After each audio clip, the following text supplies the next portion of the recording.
My crazy wife kept harassing and stalking our daughter, which resulted in her getting arrested. She's now mad at me for not backing her up. My wife and I have a 23-year-old daughter, who is not too close to us. The reason behind it is my wife. My wife has been obsessive about our daughter all her life. She had phone trackers on my daughter's phone till the day she moved out. She would follow her to shops, stalk wherever she was at, and in one case came into a cinema that my daughter was at just to make sure that our daughter was where she said she was.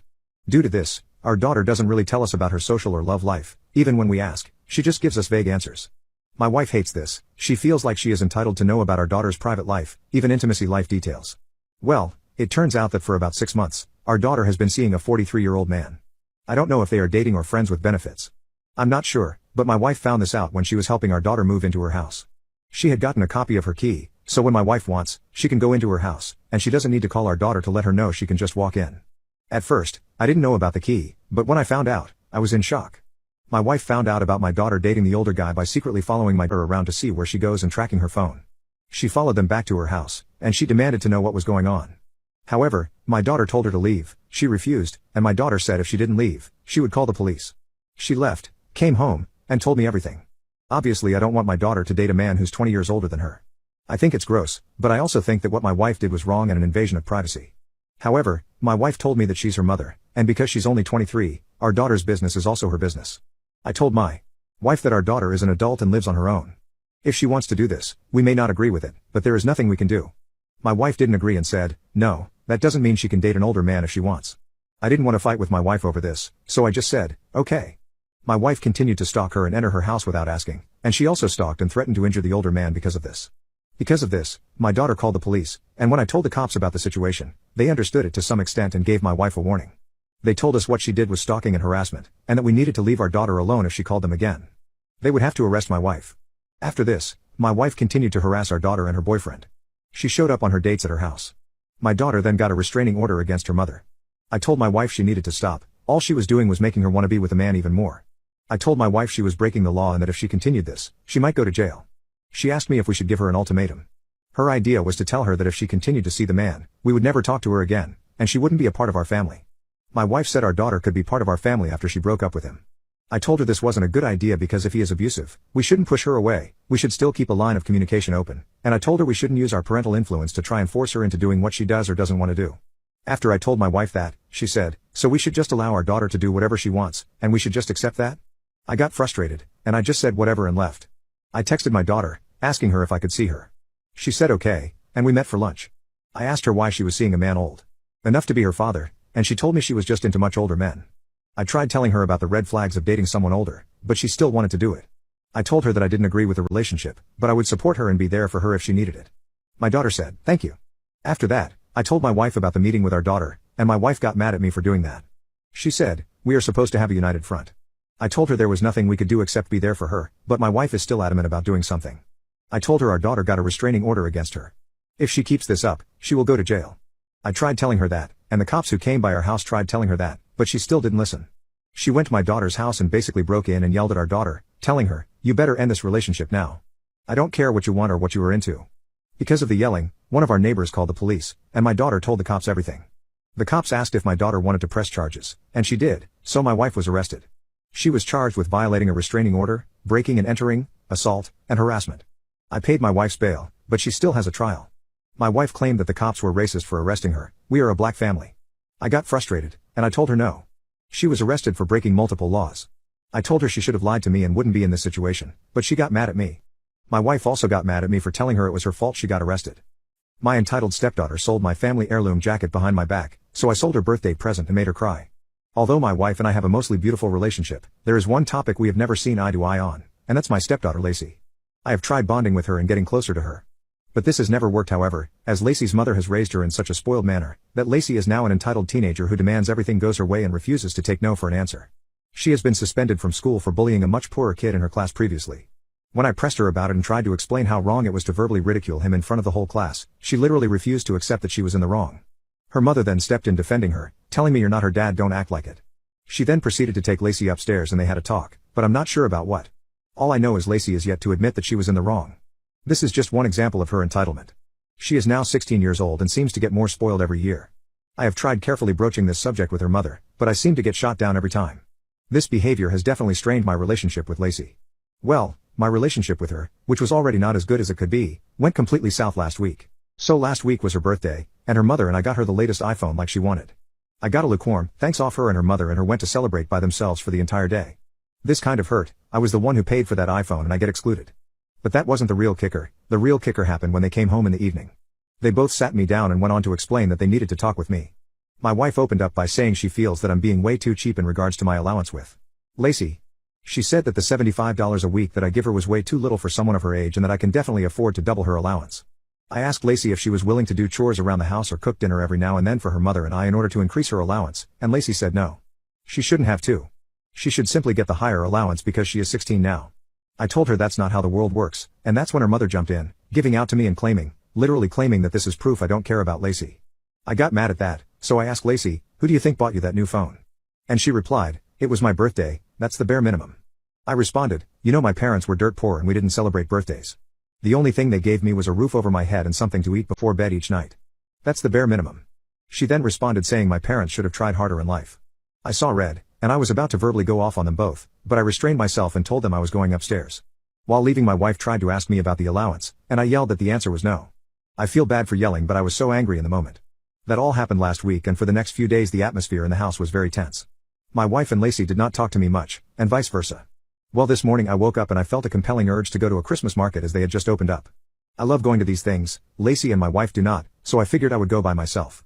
I got ready and went to put on my jacket. A jacket I only wear during the winter time and very rarely. A jacket passed down to me by my father, a jacket that is 5 generations old. It is made with high quality materials, real fur and leather, absolutely enormous. It probably has a market value of around $900 $1,000, but to me it is priceless. After spending a lot of time trying to find this jacket and being unable to, I decided to ask my wife if she had seen it. My wife reluctantly said no at first, but she hesitated before answering. I asked her again, she hesitated again and said no, then immediately tried changing the subject. Something was fishy here, so I kept pressing. She finally cracked when I threatened to go leave the house for a few days. She admitted that Lacey, being furious with me after I told her no to her allowance request, decided to sell my jacket and keep the money. I went blind with rage. I asked her first where she sold it, and my wife told me she sold it online and through where. I was irate. I went upstairs to where Lucy was sleeping, but I had no intention of waking her up. I simply took the new phone I got her and put it in my pocket. I then went downstairs to my wife, who kept begging for me not to punish Lucy. I told her not to worry and that I'm not going to DOD anything, and told her I'm heading to the market to clear my head and enjoy my day. And enjoy my day I did. I headed out alone and pawned her new iPhone. I got just over $500 for it, way less than I paid, but I did not care. I then spent the entire 500 big ones on a day to myself. I bought stuff at the markets, I went to a Michelin star restaurant, I went to a spa. I had a great day and came home with $11. Throughout this whole day I kept getting angry messages and calls from Lacey and my wife asking where her phone was, and I told them not to worry. I'll explain everything when I get home. So when I got home I was greeted with them yelling at me, and especially Lacey, demanding I give her the phone back. I wish you all could see the look on her face when I told her I pawned it. Priceless. Truly priceless. Her mother started screaming, of course, that I'm a selfish a-hole for doing this. I told them both that this is what they get for selling something priceless to me behind my back. Lacey kept yelling at me that it was just a stupid jacket. I reminded Lacey that things can hold more value to them than their price tag, and she got even more mad. Then I told her that I will also be taking the money she got for selling my jacket and keeping it to myself. She started to cry when I said that and ran upstairs. By this point, her mother was quiet and was sitting at the kitchen table. After Lacey bolted up in tears, I sat down with my wife and we had a long and painful talk. She admitted that what Lacey did was wrong, and she admitted that she spent years parenting her the wrong way. I asked her what she wanted to do and she said we must have a serious talk with Lacey, and I agreed. Lacey has been upstairs the whole evening, and my wife and I plan to talk to her tomorrow. My lesbian daughter is trying to force our whole family to dye our hair for Pride Month, so I gave her a brutal reality check. So my 15-year-old daughter has recently come as out lesbian. She is our only child, and my husband and I were extremely supportive of her. We have since stayed up many nights, doing research on how to better support your child after coming out. But our daughter almost seems to have gotten a whole lot worse attitude-wise. Since coming out, she has made every single conversation she has about gay people, about the discrimination they face, which are real issues and I can't deny that. My main problem is when she tells us to try harder to be allies to her.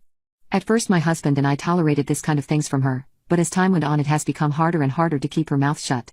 It doesn't help that if anyone doesn't agree with her on a topic, even if it's anything not at all related to her sexuality, she is quick to call homophobia. My husband and I have become victims of these things a lot, and it hurts a lot when the daughter that you love dearly and truly support claims that you are homophobic and don't love her. It all boiled over yesterday night during dinner. It is Pride Month, and my daughter has dyed her hair in order to support it. Cool, I have nothing against it. I think Pride is a good cause to support, and my husband and I support it myself. We promised my daughter we would attend the parade with her a few weeks ago. Well, last night my daughter started talking about Pride, and how important it was for everyone to do as much as they can in order to show support. She then went on to say that she thinks it's disgusting how a straight person will not openly show support during Pride, and compared it to racism. We got into a conversation about it, and during it our daughter told us she would like us to dye our hair for the month of Pride. She said it can be any color, as long as the color is on the rainbow. I told my daughter that as much as we support her, my husband and I were not going to do that. We told her we don't see how us dyeing our hair was going to do anything really.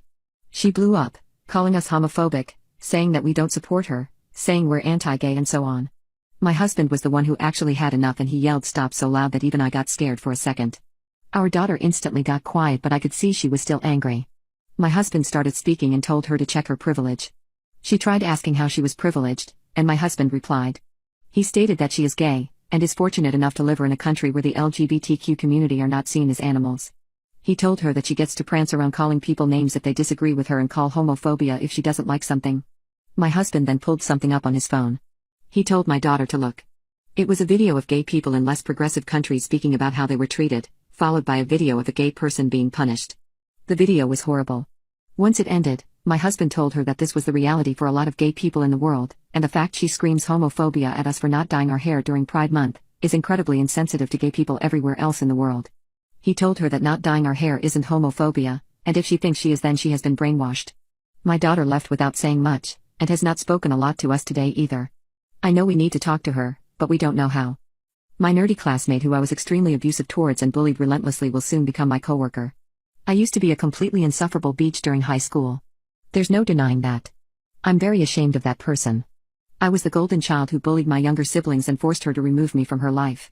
I didn't care at the time. I took pride in my good looks, my rich father who always bought me new clothes, and was extremely arrogant and selfish. I was mean and aggressive in high school. Interacting with people who were not as well off as me brought out the worst in me during that time. So there was this boy in my class in high school. Kind of a loner, always busy studying and doing projects, no friends, getting bullied quite often. He was very intelligent, always the best when it came to grades. I wasn't friends with him either. I was one of the cool girls and I only hung out with other cool girls and boys. I was usually the center of attention. There was a gang of bad girls in schools. We would sleep with the popular guys, cheat on tests, skip class, steal from people, ridicule them online and so on. I was the gang's leader. So I wasn't doing well with my grades, mostly because I wasn't spending time studying and was obsessed with other things. So to improve my grades, I had the selfish idea of using this boy. So I befriended him and let him close, in order to get some help in return with my studies, and he did help me a lot. Sometimes he helped me for hours before exams or coursework and it helped my grades a lot. His friendship with me made him more popular as well. This kept going for almost a year, and I knew he liked me, but I never considered that. In my eyes he was a bork nerd, it was all a facade. Anyway, he eventually asked me out, which I responded horribly to. I laughed at him, told him that he's not good enough for me, and since I didn't need his help anymore I told him that I only befriended him so that he would help me. Not because I liked him in any way. I was a complete beach. After that I asked other girls to make fun of him constantly, which made his life difficult. We made him the laughingstock of the school. So time passed and I only realized at college what a complete beach I was. To him and other people. I've had therapy and I'm not the same person anymore. So right now I work in HR. I was going through the list of the people who are starting to work for us next week, since I'm the person who basically meets them on day one, handles all the process, etc., and this boy is one of them. I want to make things right with him and apologize for my horrible behavior, but I don't know how to do that. What should I say? My lesbian daughter is trying to force our whole family to dye our hair for Pride Month, so I gave her a brutal reality check. My husband and I were able to sit down with our daughter later that night and have a true heart-to-heart. As parents, we felt like we should be the ones to open the conversation. We started by saying that we love her a lot, and whether she believes it or not, we accept and support her, and reassured her that we will be there at her wedding cheering her on when she meets the one. She seemed very happy to hear that. My husband then started speaking. He apologized for doing what he did and stated that he definitely took things far, but then stated that ultimately, gay people face much bigger problems than a straight person not dyeing their hair. He explained to her that putting the videos he showed to her and us not dyeing our hair in the same category of homophobia is insensitive to much bigger issues faced by the LGBTQ community. We then both told her, as calmly as we could, that we will not be dyeing our hair, as that it not something we would like to do, and that decision has nothing to do with how we feel about the LGBTQ. We asked her for her thoughts on the matter. She said she took the night to think about, and as painful as it is to admit it, she states that she was wrong. She says she understands how her constant name-calling, stating we are homophobic for not agreeing with her, was something that was wrong. She also admitted, and this really hurt to hear, that when she learned that if someone disagreed with her, because she was gay she could play the homophobia card, and it would usually result in her getting her way. She stated that she was doing this mostly to us however, and not as much elsewhere. My husband explained to her that what she was doing was manipulation, and were she to do that to others, it would push them away from her. Our daughter apologized and we assured that we still love her and support her again too. Make sure she knows. My nerdy classmate who I was extremely abusive towards and bullied relentlessly will soon become my coworker. So I decided to write my former classmate a handwritten letter, and give it to him on the day that he starts. Since I was the person who was supposed to welcome him to work, that meant it had to be the first thing I was going to do. This is the letter I wrote. Hi James. You're probably surprised to see me here. I'm sure I'm not on your list of favorite people to randomly meet. Without any excuses, I want you to know how sorry I am about how I treated you in the past. When I look back at the things I've done, there's nothing in my life that I'm more ashamed of. I can't imagine how it must have been for you during that time, and I don't pretend to understand. I'm just sorry for all that I did. It haunts me every day in my life, and it should. You might think I'm only doing this to seek forgiveness to feel better about myself, or maybe I want to make sure nothing happens to my job and career. You have every right to think that. But this letter isn't about asking you to forgive me, or telling you how much of a changed person I am. That would make it all about me, but this is about you. It's about where we are right now. We're going to be co-workers, and I want you to know that I will never ever do anything that might make your life difficult at work. It's funny I say that, because my mere existence here will probably cause just that. And even if it doesn't, how can you trust any word that comes out of my mouth? You shouldn't. But that's all I have to work with. I don't know how you think of me at this time, or whether you want to talk to me about the past or not. It's your decision and I will comply with whatever you decide. If you decide to not talk about the past at all, I'm fine with that. When I return we'll go through the rest of the formalities like professional colleagues, and we only speak when we have to. If you want to talk to me about the past, that's fine as well. Be assured that it won't be about me. If you need someone to yell at, someone to be angry at, or even a punching bag, I can be those things. You have every right to work in a place that you feel happy and safe, and if my existence threatens that, which is completely understandable, then we shouldn't work in the same place. So if that's the case, just give me the word and I will request a transfer or I will quit. This offer is open-ended. Regardless of what you decide or how you think about me, I genuinely wish you well. So on the day, when he saw me he was shocked and clearly shaking. When I offered to shake his hand he was very stressed. I proceeded to give him the above letter in an envelope and then invited him to his desk. I tried to act completely professionally. I gave him the very basic info, then told him that I will be back with the rest of the things in half an hour, to give him time to read the letter and feel more comfortable. When I was back he was more relaxed. We went through the rest of the stuff and at the end he passed me a note which said, 6:30? Meet me at the cafe? Which is right around the corner. So I went in there and he was there. We sat there for a couple of minutes, not saying anything. Eventually I asked how he's doing and if he read the letter. Then he burst into tears and I couldn't stop my tears as well. After a couple of minutes, he told me that he was ready to quit on day one if I hadn't given him that letter. I reminded him that I should be the one who leaves, but he told me that it's not necessary. He told me that for a couple of years he wished me dead, and even though he managed to move on, he never stopped feeling angry towards me until he saw me again. We talked more and more and got everything out. It was almost 9:30 when we were done. The first 2 hours were about our past, but the final hour was mostly a friendly conversation. We didn't talk again that week. This week one day he approached me during lunchtime and we had a short chat about random things. Today he asked to see me again after work. We had a short chat and he brought up the letter again. Told me that he had time to think about everything. He said that he wasn't convinced that I was changed back then, but now after 2 weeks he's seen me around and thinks that I might have. He told me that he's willing to forgive me and put the past behind us, and we shook hands as friends. Oh, and at the end he said that I owe him a lifetime of favors. I've never been happier in my life. And I can't stop crying. I've also started developing weird feelings. His appearance has changed a lot. Do I ask him out? Do I have the right to? My entitled stepdaughter sold my family heirloom jacket behind my back, so I sold her birthday present and made her cry. So my wife and I had a talk with my stepdaughter Lacey. And it did not go well at all. When I opened it up by saying I apologize for my actions, but she forced my hand, she refused to take any blame. She once again called it a stupid jacket and told me she did not understand how it was worth selling her new phone for. I told her that what she did was basically steal from me, and also told her that her mother is on my side for this one. She looked at her mother and my wife looked at her in a way that confirmed. Lacey played the woe is me card, of course. She blamed my wife for not taking her side. She blamed me for ruining her life. When I asked her how I ruined her life, she told me that without a new phone she will get laughed at by her friend group in school. I told her that if your friends will laugh at you for not having a new phone, they are not your friends. This did not seem to resonate, however. All we got out of this conversation is more tears from Lacey, Especially when I told her that she will give me the money that she got for the jacket, and that her mother and I have decided that she will have to start working a part-time job on the weekends if she wants money, as I will no longer give her an allowance. When I said this, her mother tried to chime in telling me, that's a bit too far, but I told her not to do that. I told her that since Lacey is now 16, and so mature, according to herself anyway, she can work a part-time job and start experiencing adulthood. I reminded my wife, in front of Lacey, that this type of treatment and refusal to dish out appropriate consequences is what led to this anyway. My wife agreed. I went on to tell Lacey that I love her, I really do, but her actions have forced my hand, and she needs to learn to face the consequences of severe actions. I told her just because I love her doesn't mean I need to enable everything she does, and if she associated love with allowing someone to act how they want with no consequences, then she isn't as grown as she thinks. The conversation ended up being a few hours long. Lacey has not spoke much since, but I have faith in her. She's a good kid. The rise and fall of To Catch a Predator. How Chris Hansen scammed fans and completely ruined his reputation. So here is how Chris Hansen scammed fans. After many failed spin-offs of the original hit TCAP, a Kickstarter suddenly dropped for a new television program called Hansen vs. Predator. This program would follow the typical TCAP formula of men coming over to a sting house thinking they were going to meet a person not of age for intimacy only to be met by Chris Hansen and then arrested by law enforcement right afterwards. This time around a new watchdog group would play the online decoys as the OG group had dissolved years earlier. The Kickstarter was aiming for a $400,000 goal, but after months of fundraising the campaign lowered the goal to $75,000, eventually reaching $89,000. The Kickstarter promised mugs, t-shirts, and other assorted merch to backers.